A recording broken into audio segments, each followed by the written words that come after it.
जनाब चेयरमैन बहुत बहुत शुक्रिया आपका। और मेरी बारी आते आते जो आज का ये अहम तरीन और हसास मौजू है, जाफर एक्सप्रेस पर जो दहशतगर्द हमला हुआ है, मस्ती खान साहब तशरीफ फरमाएं। इस बात की खुशी है कि बचानी पूरे साहब हाउस से आप भी तशरीफ रखे, थोड़ा ऑर्डर इन द हाउस करें। पूरे हाउस से मुकम्मल इत्तफाक राय से हमने एक जामे और भरपूर करारदाद मंजूर की और गोया के पूरी कौम की नुमाइंदगी करते हुए एक आवाज में कौमी असम्बली के तमाम अरकान ने, तमाम सियासी जमातों के नुमाइंदों ने बलूचिस्तान में जाफर एक्सप्रेस पर होने वाले दहशतगर्दी के हमले की सख्त तरीन अल्फाज में मजम्मत की। मैं भी अपने चेयरमैन और कन्वीनर डॉक्टर खालिद मकबूल सिद्दीकी, MQM पाकिस्तान, अपने तमाम मुंतखब नुमाइंदों, अपने कॉन्स्टिट्यूएंट्स और बिलुमूम पूरे पाकिस्तानी अवाम की जानिब से इस वाक़े की सानहे की शदीद अल्फाज में न सिर्फ मजम्मत करता हूँ बल्कि जो हमारे पॉलिसी साज इदारे हैं, जो हमारी मौजूदा वफाकी हुकूमत है, नूर आलम साहब, तमाम सूबाई हुकूमतें साहब और तमाम सियासी जमातें और उनके अकाबरीन, मेरी उनसे ये तवक्को भी होगी कि वो दहशतगर्दी के मुकम्मल खात्मे के लिए सिर्फ मजम्मत तक कनात ना करें, बल्कि ये देखें कि आज हम इतने बड़े सानहे, we were just caught unawares, अचानक हमें पता चला कि ये सानिया हो गया, एक ट्रेन को रोका गया, पटरी को बम से उड़ाया गया और फिर उसके तमाम 400 मुसाफिरों को यरगमाल बनाया गया। हम खराज तहसीन पेश करते हैं अफवाज पाकिस्तान के उन जवानों के लिए जिन्होंने वहां पर तकरीबन तमाम मुग़वियों को जिंदा सलामत बाजियाब कराया। जो जानों का नुकसान हुआ, जिन लोगों ने जामे शहादत नोश किया, उन्हें हम खराज अकीदत पेश करते हैं। उनकी कुर्बानियां उसी सूरत में रायगा होने से महफूज होगी अगर हम एडहॉकिज्म स्टेटस को और फायर फाइटिंग की जगह मुस्तकिल बुनियादों पर जो हमारे सियासी निजाम में, इंतजामी ढांचे में कमी बेशी है, उसको दूर करें। सिर्फ मजम्मत करना और अचानक हमारे सामने ऐसे सानिहे का हो जाना और फिर उस वक्त दहशतगर्दों की सरकोबी करना, मैं समझता हूं कि अब हमारी आंखें पूरी तरह से खुल जानी चाहिए। हमें prevention is better than cure, हमें वो एहतियाती तदाबीर इख्तियार करनी होगी। मर्ज अगर बढ़ते बढ़ते एक मूजी मर्ज बन जाए और पाकिस्तान की जड़ों को खोखला कर दें, हमारे इस्तेहकाम को चैलेंज कर दें, हमारी तरक्की की जो अमल है उसको मुंजमद कर दे, उसको फ्रीज कर दे, तो फिर मेरे ख्याल में ये एक लम्हा फिक्रिया है। यहां मैं भी प्रेसिडेंट के खिताब के जवाब में बहुत सारी बातें कर सकता था। जो सूबा सिंध का एक खास अलमिया है, वहां पर जैसा कि ऑपोजिशन के एक नुमाइंदे ने भी बात की और जो कराची की हालत ज़ार है उसका जिक्र किया, मैं भी बहुत तफसील से उसमें जा सकता हूं। लेकिन मैं समझता हूं कि इस वक्त जो सबसे बड़ा चैलेंज है हमारी कौमी यकजहती को, हमारी कौमी सलामती को, उसमें अगर हमने ये अपने पोलराइज्ड मौक़िफ़ और नुक्ता नज़र का इजहार किया तो मेरे ख्याल में फिर पानी और ज्यादा सर से ऊंचा हो जाएगा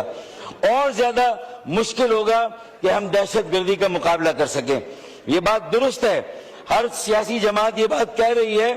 कि दहशतगर्दी خواہ کسی شکل میں ہو، خواہ وہ علاقائی کسی نام نہاد آزادی کی تحریک کی شکل میں ہو، دہشت گردی کسی مذہبی انٹرپریٹیشن توجیہ یا توضیح کے زمرے میں ہو، یا اسے مذہب کا نام دیا جائے، یا وہ دہشت گردی کسی فرقہ وارانہ جو ہم آہنگی اس کو پارا کرنے کے لیے ہو، دہشت گردی کسی بھی شکل میں ہو، اس کی مذمت ہمیں اکراس دی بورڈ کرنی چاہیے۔ اسپیکر صاحب، جب ہم یہ کنڈیم کر رہے ہیں، میں سمجھتا ہوں کہ آج ضرورت اس بات کی ہے کہ جس طرح A P S army public school پر حملہ ہوا تھا پشاور میں، اور اس وقت پوری قوم کو یکجا کرنے کے لیے، پوری قوم کو ایک مایوسی سے نکالنے کے لیے، ایک قومی یکجہتی کے لیے نہ صرف آل پارٹیز کانفرنس ہوئی تھی، جو نمائندہ جماعتیں تھیں اس وقت پارلیمان میں انہیں بھی دعوت دی گئی وزیر اعظم کی طرف سے، اور ہمارے جو عسکری ادارے ہیں، قانون نافذ کرنے والے ادارے ہیں، ان کے سربراہان، ہمارے انٹیلیجنس اداروں کے سربراہان کو بھی بلایا گیا، اور قومی سلامتی، قومی یکجہتی کے لیے ایک قومی اتفاق رائے قائم کرنے کے لیے ایک سنجیدگی سے گفتگو ہوئی، بات چیت ہوئی، اور جو کاؤنٹر ٹیررزم پالیسی کا مسودہ اس وقت بھی ایم کیو ایم پاکستان نے پیش کیا تھا، اللہ کے فضل و کرم سے اسی کو بنیاد بنا کر یہ نیشنل ایکشن پلان بعد میں وضع ہوا ہے۔ اس نیشنل ایکشن پلان میں بہت ساری باتوں کو درج کیا گیا، بہت سارے ایریاز کو فوکس کیا گیا، اور اس میں یہ بات بھی کی گئی تھی کہ آج جو ہمارے سیاسی مسائل ہیں، سیاسی بحران ہے، جو معاشی بحران ہے، بے روزگاری، مہنگائی اور غربت کی افرید سر چڑھ کر بول رہی ہے، اسپیکر صاحب، جو ہمارے شہروں کے حالات ہیں، خاص طور پہ وہ شہر کراچی جو پاکستان کو 60% سے زیادہ براہ راست اس کے ریونیو میں کنٹریبیوٹ کرتا ہے، صوبائی ایکسچیکر میں کراچی کا کنٹریبیوشن 95% ہے، لیکن آج کسی کی توجہ نہیں ہے۔ بلوچستان میں اگر کچھ بھی ہوتا ہے اور کچھ بھی ہوگا، اللہ نہ کرے اس کے بعد اس کا سب سے پہلا اثر کراچی پر ہوتا ہے۔ ہمیں ہر طرف ہر جگہ بند باندھنے کی ضرورت ہے۔ میں یہ سمجھتا ہوں کہ نیشنل ایکشن پلان میں جو ایک اہم بات کی گئی تھی وہ یہ بھی تھی کہ آرٹیکل 140A کی صحیح تشریح کر کے پاکستان میں یہ نمائشی جمہوریت کی بجائے ایک حقیقی جمہوریت قائم کی جائے، اور ایک شمولیتی شرکتی جمہوریت کے بغیر پاکستان میں عدل اور انصاف کا قیام، پاکستان میں تعمیر و ترقی کا عمل، پاکستان کی مضبوطی اور استحکام، اور پاکستان میں جمہوریت کو فروغ اور دوام ممکن ہی نہیں ہے۔ آج واضح طور پر یہ بات سامنے آ گئی ہے بولان بلوچستان جعفر ایکسپریس کے واقعے کے بعد کہ ہمارے قانون نافذ کرنے والے ادارے ہوں، حکومت ہو، حکومت کی پارلیمان میں نمائندہ جماعتیں ہوں یا اپوزیشن کی جماعتیں ہوں، ایسا محسوس ہوتا ہے کہ ہم سب عوام سے ڈسکنیکٹڈ ہیں، ان کے بنیادی مسائل پر شاید یہ ہاؤس، قومی اسمبلی اور سینٹ شاید اس طرح رسپونڈ نہیں کر رہا ہے، اور ہماری جو جمہوری عملداری ہے، جو ڈیموکریٹک رٹ ہے، پھر اس کے بعد ایگزیکٹو رٹ ہے، ہماری جو انتظامی حکومتی عملداری ہے، وہ ہماری لڑائیوں کی وجہ سے، ہماری آپس کی پولرائزیشن کی وجہ سے اتنی کمزور ہو گئی ہے کہ آج پاکستان میں جگہ جگہ ریاست کے اندر ریاستیں بن رہی ہیں، دہشت گرد جو کہ مسلح ہیں، جن کے پاس اس اسلحے کی فراہمی کی ساری سہولتیں موجود ہیں، اور کہیں نہ کہیں ہمارا سسٹم بری طرح سے فیل ہو رہا ہے، تو اس کی بڑی وجہ ہے کہ سیاسی جماعتیں چاہے اپوزیشن کی ہوں چاہے حکومت کی ہوں، وہ اس طرح کا کردار ادا نہیں کر سکی۔ آج وقت کی پکار ہے کہ ہم ایک नेशनल कंसेंसस के जरिए से एक नेशनल एजेंडा वज़ा करें। आइंदा 10 साल, 20 साल या 30 साल के लिए इस पाकिस्तान को किस डगर पर चलाना है, हम उस पर बात करें। हर तरह की डिस्पैरिटी को, हर तरह की इनजस्टिस को, हर तरह की अनफेयरनेस को हम किस तरह खत्म कर सकते हैं, ये हमें आज सोचना होगा और एक नेशनल एजेंडा वज़ा करना होगा। नेशनल एक्शन प्लान को रिव्यू करना होगा जो इस नेशनल एजेंडे का इंटेग्रल और लाजमी पार्ट है। ये डिस्पैरिटी, ये नाइंसाफिया, ये एहसास महरूमी, सेंस ऑफ डिप्रिवेशन, जिसका जिक्र सदर ममलकत ने भी कहा है, तो मैं चाहूंगा कि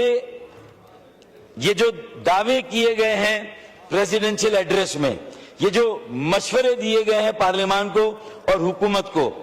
और ये जो नसीहतें भी की गई हैं, मैं इस विजन से पूरी तरह मुत्तफिक हूं जो बातें इसमें कही गई हैं। लेकिन मैं सिर्फ ये कहूंगा कि एक पार्टी जो कि हुकूमत की अलाई है, हुकूमत काबीना में शामिल नहीं है, कई आईनी ओहदे लिए हुए हैं, लेकिन अगर सिंध में उनकी अपनी हुक्मरानी माजरत के साथ बदतरीन हुक्मरानी हो, करप्ट तरीन हुक्मरानी हो, 16 साल से ज्यादा उस हुक्मरानी के नतीजे में वहां पर दहशतगर्दी के वाकयात भी, उनमें भी इजाफा हो रहा है। इसी तरीके से लॉ एंड ऑर्डर की जो सूरत हाल है वो भी हमारे सामने है। ऐसी ही सूरत हाल का फायदा उठाकर अपने हाइड आउट्स बनाते हैं ये दहशतगर्द। अब बलूचिस्तान से अगर ये दहशतगर्द, जिनकी कमीनगाहों में लोग हमारे अस्करी इदारे और कानून नाफिज करने वाले जाएंगे, वो वहां से भागेंगे तो उनकी सबसे पहली पनाहगाह कराची होगी। फिर कराची में जो है वो इस तरह के वाकयात का इर्तिकाब होगा। जनाब स्पीकर, मेरा ये कहना है कि जरूरत इस बात की है कि वजीर आजम एक ऑल पार्टीज कॉन्फ्रेंस बुलाएं, जिस तरह आर्मी पब्लिक स्कूल सानेह के बाद हुआ था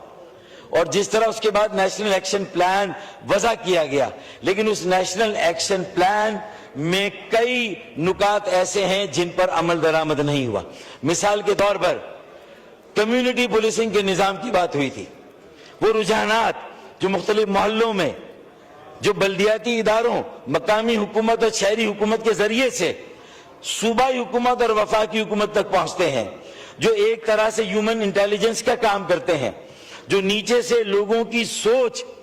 जो लोगों की सोच में अगर एबरेशन है, उनकी सोच डिस्ट्रैक्ट हुई है, वो एहसास महरूमी, एहसास अदम तहफ़्फ़ुज़ और एहसास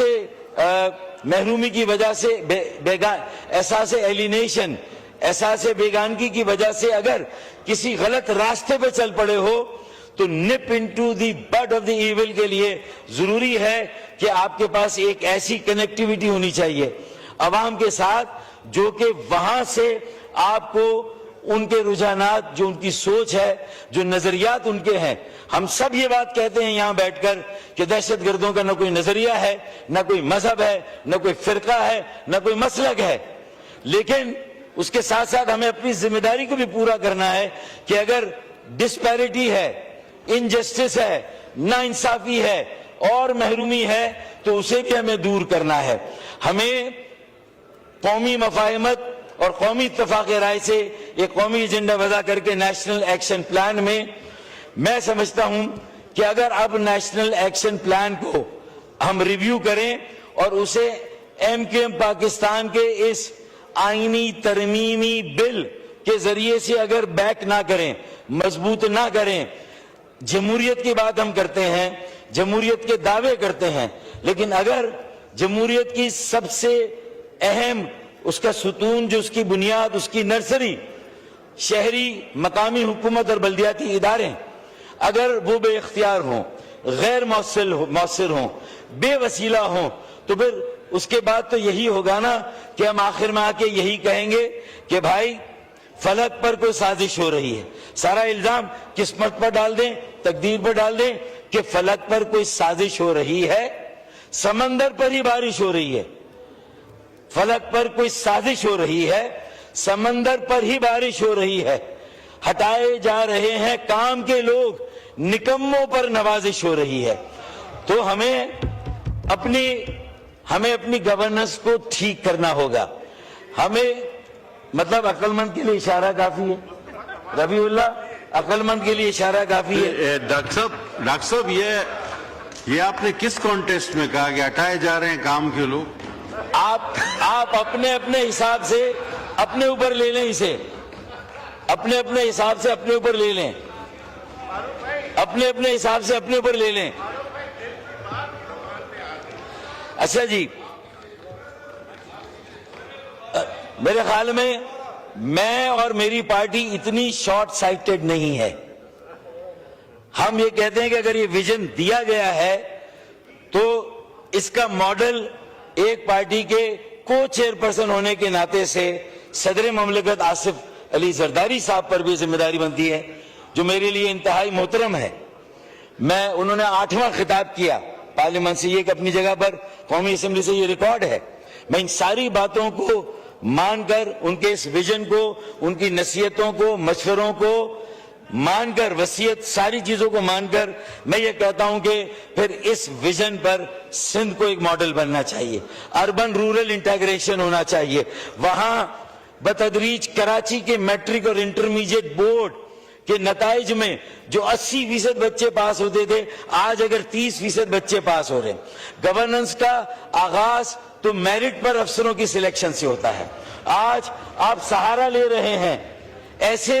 कानून का कि जिसमें आप वाइस चांसलर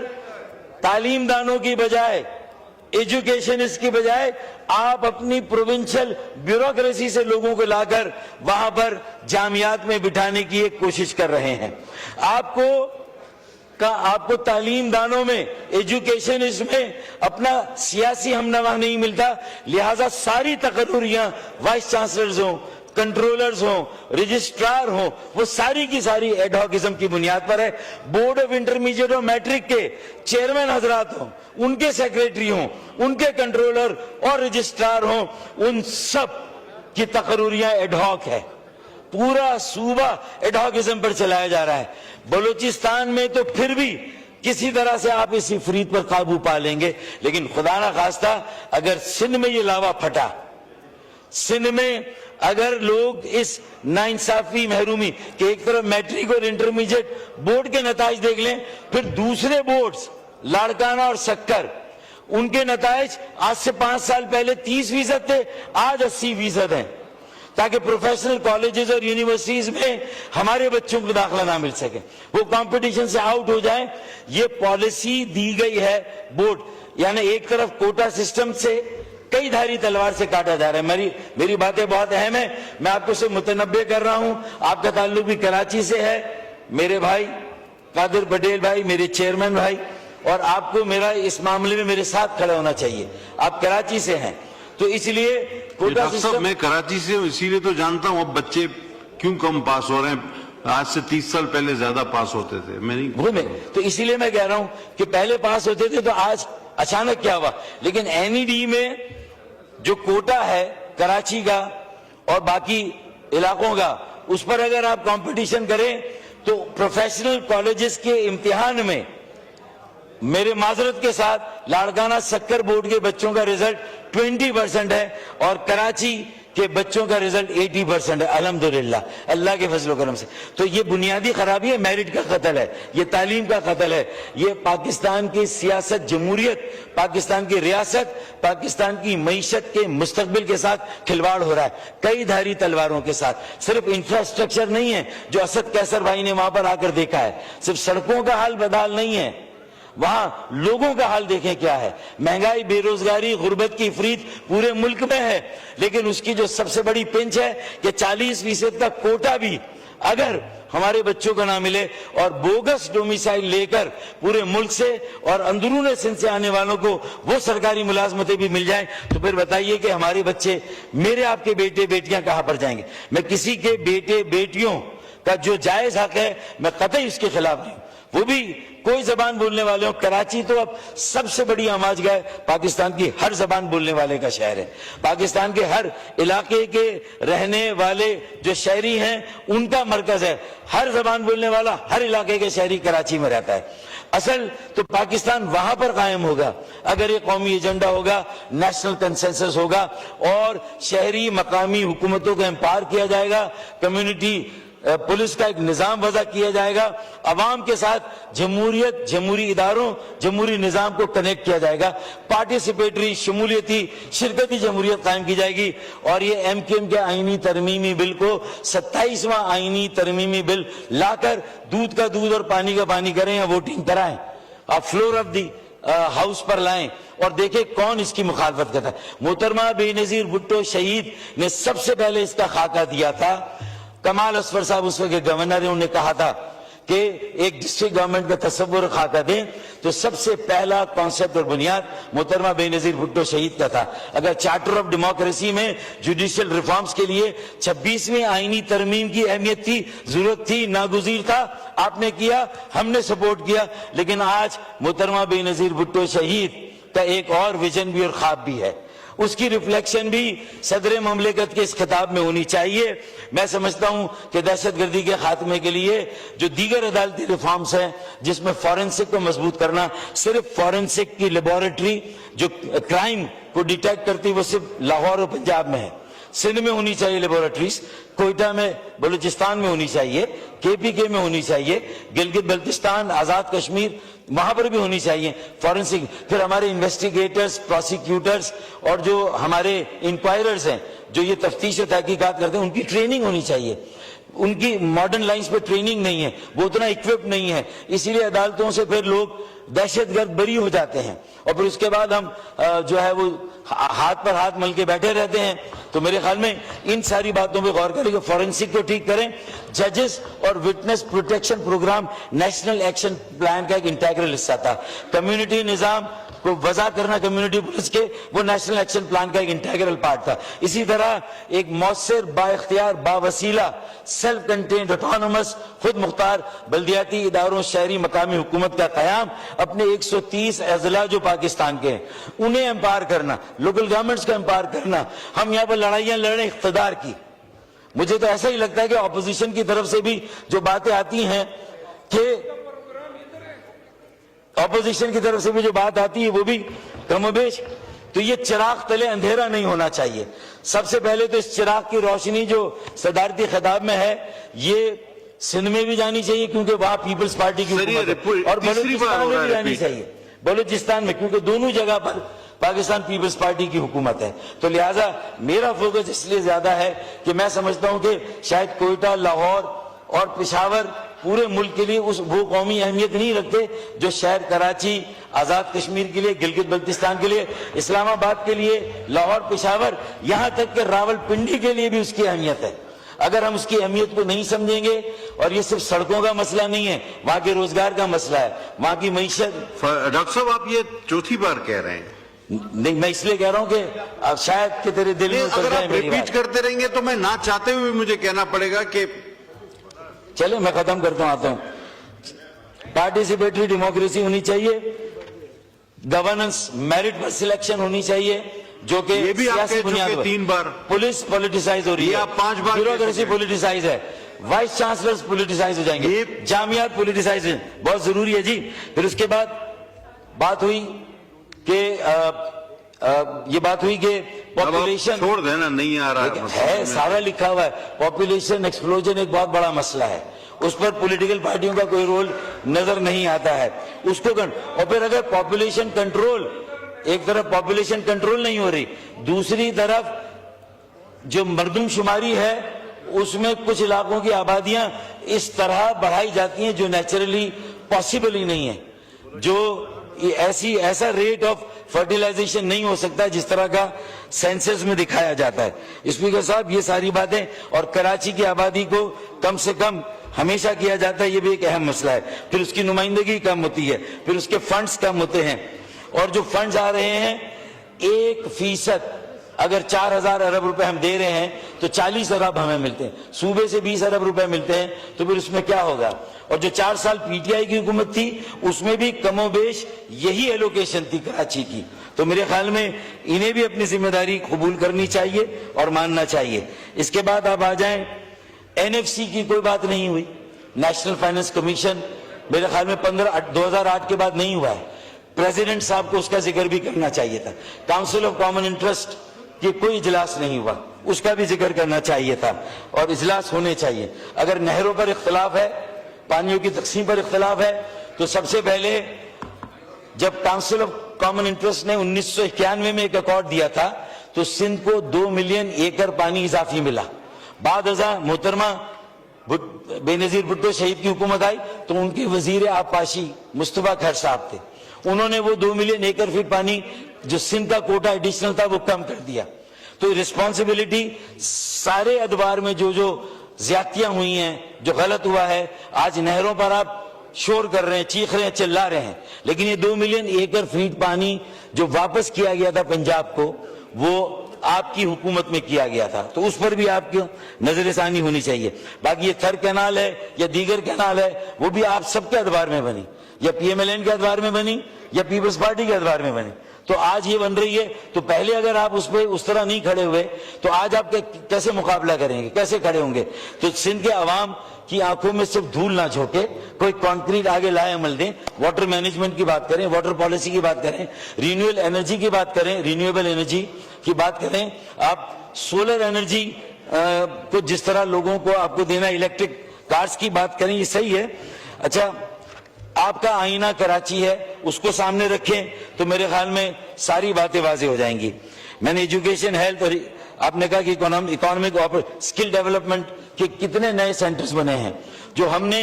صوبے میں ہمارے ایم پی ایس نے بنائے تھے. کوئی تقریباً 20 کے قریب اسکل ڈیولپمنٹ سینٹرز بند پڑے ہوئے ہیں کراچی میں.